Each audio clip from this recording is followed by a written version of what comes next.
Hello friends, this is Durga from ITversity. As part of this session, I'll be talking about something called as memory configuration while taking the CCA 175 exam. If you go through the curriculum of the CCA 175, let me show you how to go to the official details. Sorry for that. So as part of this topic, we'll be primarily focused on this memory configuration within CCA 175. So I have gone to Google and I have searched for CCA 175. This is the link from Cloudera website. If you go here, you should be able to see the details with respect to CCA 175. So in this, one of the topic is configuration. They say this is a practical exam and the candidate should be familiar with all aspects of generating a result, not just writing code. As part of that, he should be able to pass command line options to change your application configuration, such as increasing available memory. They have given one example, but you might have to work on the other things also. It need not be increasing just available memory alone. So I have conducted a live session few months back with respect to the Spark job configuration, how to configure executors. As part of that, I have explained few important details. I will share that link in a moment as part of the YouTube chat, and also I will actually add it to the description so that you are aware of that. Okay, however, before getting into that, let me explain how the environment will look like, and then I will also explain you from the exam taker perspective, which is Cloudera in this case, and how they might come up with the questions related to changing these memory settings. Okay, when it comes to exam environment, it will be like this. Earlier, they used to give a remote desktop where you should be able to launch a terminal, browser, and also Sublime Text, etc. But now they are only giving access to a browser, and that browser will be divided into two frames. On the left side, you will get a Linux-based console or terminal. On the right side, you will get the questions, and you have to answer those questions. And you have to launch PySpark or Spark Shell to answer those questions. And then you have to start coding it. I have created few videos about how to launch these PySpark or Spark Shell in such a way that you don't need to go back and forth between the Linux CLI and Spark Shell or PySpark to validate. Those I have already created videos. You can actually go to the playlist in which this video also will be part of. The playlist URL is this one. I will also add it to the description at a later point in time. Okay, so this is the playlist, and if you go to this playlist, there are several other videos. One of them is a detailed review about the certification exam, running OS commands, and also access to the documentation. And now I am talking about how to interpret this item called as configuration, how to pass command line options, and also how, as an exam taker, they might expect you to pass those things. If you go through the details about the exam by reading this through, they will be giving you scenarios, and you have to write the code based upon the scenarios. And I don't think they'll be giving a scenario where they'll be asking you to set a particular property. There might not be a direct question. It doesn't make any sense to me. There might be, but I will be surprised if they ask something like that. However, depending upon the size of the dataset, you might have to pass certain additional runtime arguments so that your Spark sessions are started with those in effect. I will walk you through the entire life cycle, and then you can take it further. However, if you want to really get into the details about how to pass these configuration properties, how to determine the actual values and all, as I have mentioned to you earlier, there is a video called as, let me search for that video. It is nothing but Spark executors. This is the video I'm talking about. If you go to the description of this video, I think I even provide the link about the material. No, there is no additional links here, but you can, no, this is not the one. It took me to the wrong one. Yeah, this is the one. Okay, Now, this is the topic. I think you can actually start from here. It also have the video here, and you should be able to take it. So let me add this to the YouTube chat for the ongoing session. Okay, if you are interested, you can click on that link and then take it further. Also, let me share this URL for my Slack audience so that they can look at this live. If you also want to be part of the Slack, there are links as part of the other videos, or even in this video I will be adding as part of the description. You can actually join our Slack channel and you can take it further. Now let's get into the agenda. Okay, the agenda is how you should be able to interpret this while taking the exam, and how you should be preparing for the exam to use this effectively. Once again, I'm reiterating, there might not be direct questions as part of the exam. It doesn't make any sense to ask you directly. However, based upon the question and also based upon some preliminary research on the datasets which might be provided as part of the exam, you might have to determine a few details and then you have to take it further. So in this case, I am using my labs because my labs is combined with Hadoop. It contains Spark combined with Hadoop, and hence you should be able to use Yarn, and then you should be able to solve the problems. So here I'm going to something called as gw02.itversity.com. Okay.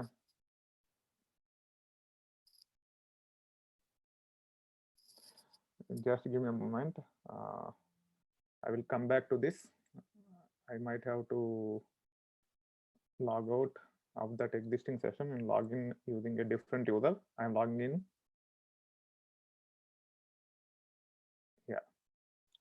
Now you can see that I'm in the terminal. So it is similar to, if you go back to the original page, let me go to the original page where we are talking about the curriculum. So this is the one.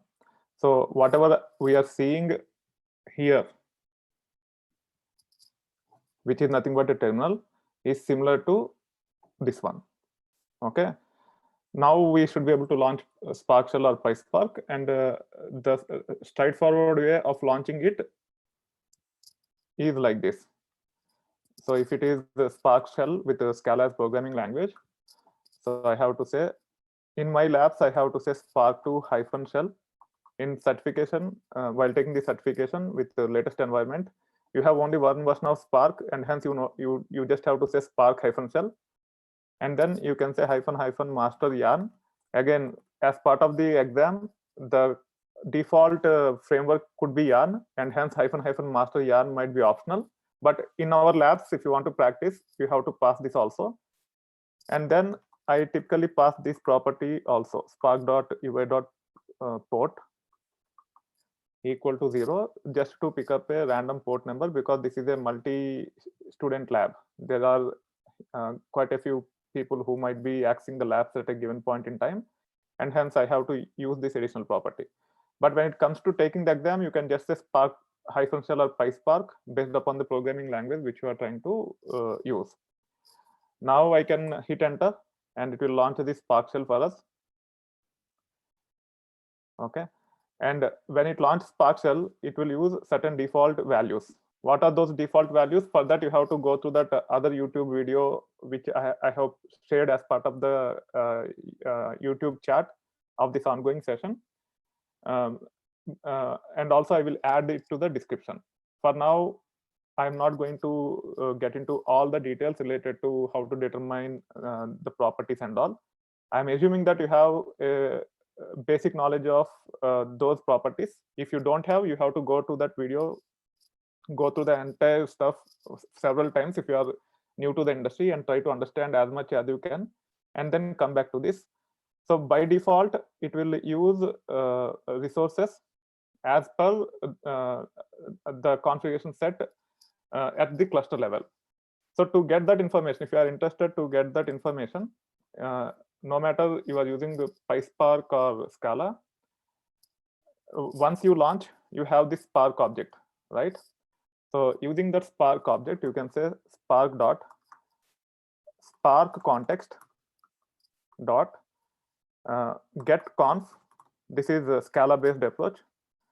Get all dot for each println. Okay, this will provide us what are the properties we are using at runtime, and you can hit enter and you can actually see the details. Some of the important properties with respect to Spark memory configurations are nothing but the dynamic allocation min executors, which is 0, dynamic allocation enabled, which is true, and also dynamic allocation initial executors. Let me walk you through that. This is max executors. There should be initial executors also. Okay, let me. So this is actually getting a list. As it is a list, we can also use filter function. This is Scala filter function, which will take the argument. Okay, so let's say x is the argument. I can say imply like this, and then each record is a tuple. That's why you have in circular brackets, right? So I can say x dot underscore 1 dot contains, and I want to look for dynamic. Okay, and then I can say for each println and hit enter.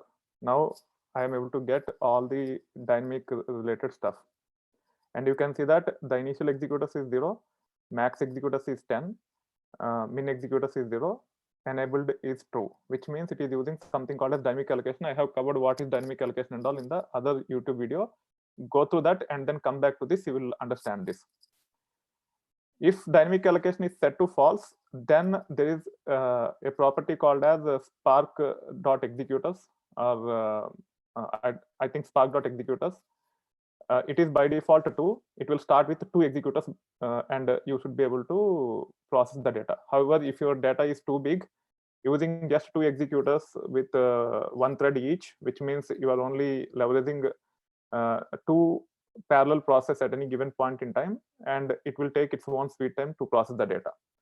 So to accurately determine the number of executors and pass at runtime, first you need to validate the size of the files which you have to process, and then you have to set these properties effectively, and you have to take it further. So before taking the exam, spend first 10 minutes, if you are comfortable with these things, to understand what are the default values, whether dynamic allocation is set to true or not. If it is set to false, what are the minimum number of executors, or what is the value for the spark dot executors.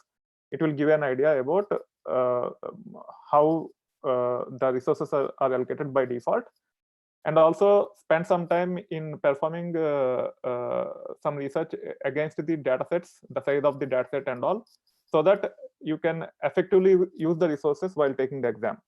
If you are processing 10 GB of data, and if you are using only 2 threads to process, you will be wasting a lot of time for the execution of that job. Rather, if you understand the overall capacity and if you increase this number of threads, then you should be able to execute the logic much faster, and it might save time for you. Okay.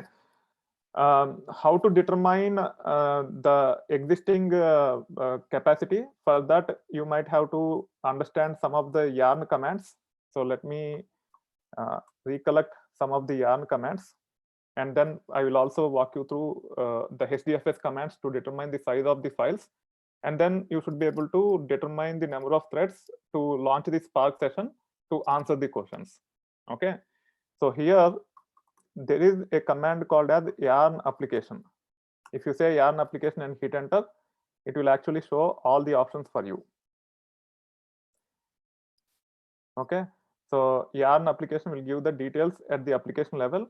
Also, if you just say yarn and hit enter, there are other things also, like node manager, timeline server, RM admin, etc. There should be a way where you should be able to understand the cluster details. You can see there is something called as cluster, right? So you can actually say yarn cluster. It will give you the capacity of the cluster, and for that you have to understand a few of these additional properties. let's see what are those properties, and I'm doing this for the first time. Okay, and let's see how I can get the details. List cluster node label collection, LNL. Probably this might be one command. There is E. Yes, E is command run on the machine where RM is running. There is something called as T hyphen. I think. Okay, let us try LNL. If it gives any information for us, hyphen LNL and hit enter. Okay, it is not giving any information. I think yarn cluster is not the right command. Let's see if there are any other commands here. So you have yarn cluster prints cluster information. Node, yeah, probably yarn node. Let us see what options we have. We have hyphen all. Probably this is the. Let's start with hyphen list and see the details. Yeah, you see we have 5 worker nodes, right? And apart from node ID, we have node state, node HTTP address, node of running containers. So these are the number of containers which are running as of now across all the nodes in the cluster. Okay, so it is only providing basic information about how many servers we have. It is not giving all the details about how much memory we have on each of the node. There is additional commands called as hyphen show details. Probably this will give us more details. Let us see. So instead of saying list, I am saying hyphen show details and hit enter. Okay, it works with hyphen list. If you look at the syntax, they say hyphen show details works with hyphen list to show more details about each and every node. So I can say hyphen list hyphen show details and hit enter. Now you see a bit more information, the amount of memory that is there as part of each of the node. So each of the node is configured with 24 GB, and there are total 5 nodes, and hence we have 120 GB capacity. Okay, and then when it comes to the resources that are being allocated, when we run that filter command, you can see that it is only configured to start with 2 to begin with, and it might go up to 10. Okay. However, based upon the memory configured for each and every container, it might use 10 GB or whatever memory we have configured by default for each executor. Again, if you go back to the main YouTube session and go through the details, you will understand a lot more details about it. Then if you come back to this and if you go through this information, you will understand how to determine the number of executors while taking the exam. Okay, understanding the capacity is only one part of it. Now you have to understand how much capacity should be used for the jobs to run effectively. You should not over allocate the capacity, you should not under allocate the capacity. You have to identify the efficient numbers, and you have to launch the sessions accordingly. Now, how to determine the size you want to process, the size of the data which you have to process while taking the exam. For that, we can run HDFS commands. Let's say I want to process the data in this location. So I'm first running ls command to understand more about the dataset, which is available under public random text writer. Let's assume that they ask you to solve the problems against this data. Okay. There, I'm first validating whether we have files or not. There are files. If you want to get more details in a bit readable format, instead of saying -ls, you can say -h like this, and you can see the number of files. We have 30 files here, and also size of each file is 1 GB. If you have too many files and if you want to get this information, what is the size of the whole directory which you need to process, you have to use the command called as -du -s -h and hit enter, and you should be able to see the size here. So in this case, we need to process 30 GB of data, and if I just use the default settings, it might go up to 10 threads, as we have seen before, and then all those 10 threads have to process data and it will take its own sweet time to process 30 GB data. For 30 GB, it will use 240 threads by default, and if 240 threads have to be served with 10 parallel threads, it will take its own sweet time to complete. If we can increase the processing power as we have enough resources, definitely the time that will be taken to process the data will be much lesser, and you will be able to get more time to answer questions, and then you can take it further. Also, when you use these properties, you need to understand how it will impact the number of files that will be created, and you have to make sure that you use functions like coalesce to control the number of files as per the question. Let's say the question asks only to create 8 files. If at all they ask like that, I will be surprised if they ask like that, but there is a probability that they might ask like that. However, you have 30 GB of data, and if you perform word count on this, by default you will see 240 files or 270 files. Okay, the reason why there will be 270 files by default is because of the number of threads it will be determined while processing the data, or sometimes 200 threads also. It all depends upon that property called as spark.sql.shuffle.partitions, which I have covered in the course and also as part of earlier topics. Either it will be 200 files or 270 files. Okay, by increasing the capacity, whatever number of threads you are using, based on that the files will be created. However, if the question says that make sure you create only 8 files, then you have to use a function called as coalesce to reduce the number of files as per the question. So these are the things which you need to keep in mind to take the exam as per the instructions given, by leveraging the capacity more appropriately. Other than that, I don't think there will be questions directly saying that okay, use these number of threads, and whether you use those number of threads or not, they will not be able to determine, because the way they evaluate is by going through the results, not based on the logic which you are passing. You don't need to save the code and share it across to them for them to review and see the quality of the code. You can write the worst style of code while taking the exam, and still you should be able to clear the exam. However, if you leverage these additional information, if you can extract this additional information and take the exam, definitely if they try to trick you by providing a very large data set on a cluster, you should be able to use the cluster more effectively using this approach, and then you should be able to accelerate the execution of the logic which you have developed based upon the requirements, and you will get more time to actually review the answers, review the data and all. If you don't do that, and if there is a question which has to process like 200 GB of data, and if you just use the default number, if it take half an hour to execute, then you are doomed. You will be under tremendous stress. As of now, I don't think they have asked like that. They are not tricking any people, but things might change in future. As it evolves, they might want to make it a bit more complicated, and hence you should be prepared to the worst part of scenarios. Whether you get these kind of questions in exam or not, definitely your skill levels will go to the next level by understanding these things, and you will get more confidence as part of the projects. Okay, so that's why I'm covering this very important topic as part of this. I hope it makes sense. If you like this, please click on the like button. It means a lot for us.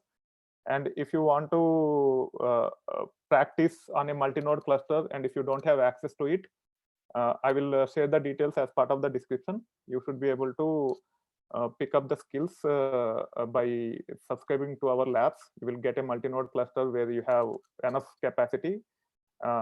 You might not get all the capacity all the time, but still you will get decent exposure to a multi-node cluster, and then you should be able to take it further. If you have to access the labs or if you want to subscribe, you can actually go to the other videos, and then you should be able to take it further.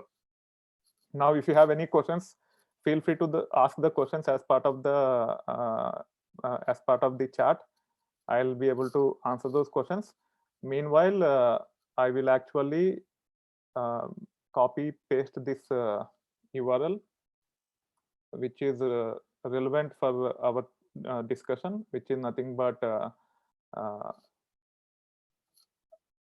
how to determine executors. As part of the description, I'm adding this.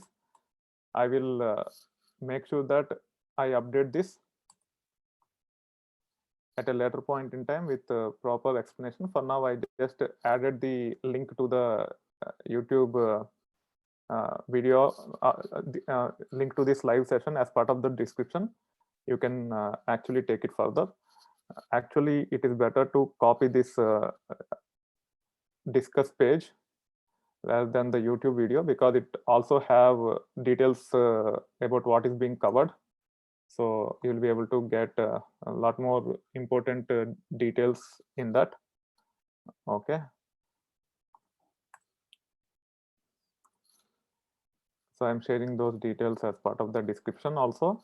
Already I have pasted in the YouTube chat, and now I have added as part of the description also. So in case you are watching pre-recorded session, you can go to the description and take it further. So as part of our support process, those who subscribe to our courses and all, you should be able to join our Slack channel, and you can get the live support. So there is a question from Karthikeyan. He's asking what is the regular size of the file in exam. Those are confidential.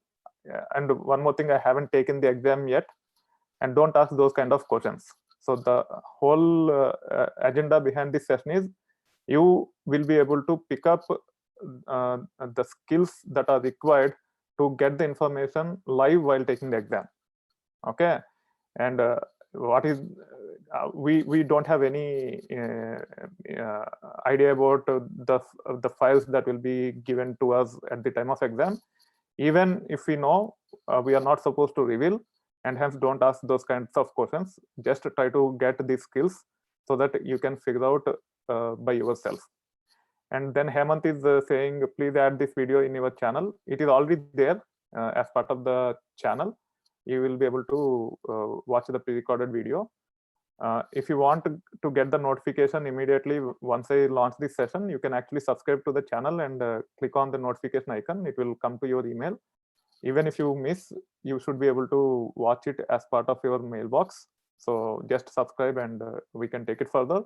Also, as I have mentioned, you can actually join the Slack group also. Let me share that link as part of the chat, and also I will be adding to the description for those who will be joining at a later point in time, and or who will be watching the pre-recorded video. They can always join and take it further. Also, if you watch this video post recording, make sure you like the video if you really like the content. That way it will reach out to a lot more people. It will help us in getting a bit more traction over a period of time. And as we have more customers, we should be able to keep the prices under control, and I can take it to the much broader audience. So your support will actually help me as well as you to keep the prices under control, and we can actually collaboratively learn some of these emerging technologies. Okay. So that being said, if you guys have any questions, let me know. Otherwise, we'll wrap up. And best of luck if you are planning to take the CCA 175 exam. This is very, very important for CCA 175. But having this knowledge will also make you a better professional at your job. You should be able to understand the cluster capacity. You should be able to understand the file size in production once the application is deployed in production. If you have to make any changes, the way you have to submit the jobs, you should be able to leverage this knowledge, and you should be able to fine-tune the jobs and make sure that the jobs run very effectively as part of the cluster. And this is only the minute part of the developing the applications effectively. You need to understand the APIs in depth. You have to make certain decisions that it will actually process the data in effective manner by leveraging partitioning and many other things.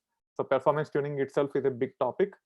One of the key aspect with respect to performance tuning is how to submit the jobs effectively, and I am covering only that part because it is relevant for the exam. I have created this video, and in future I might even talk about performance tuning in general. So subscribe to the channel, stay tuned, and you will be learning quite a lot of stuff like this. Okay, it seems there are no more questions, and hence we'll catch up as part of the next session.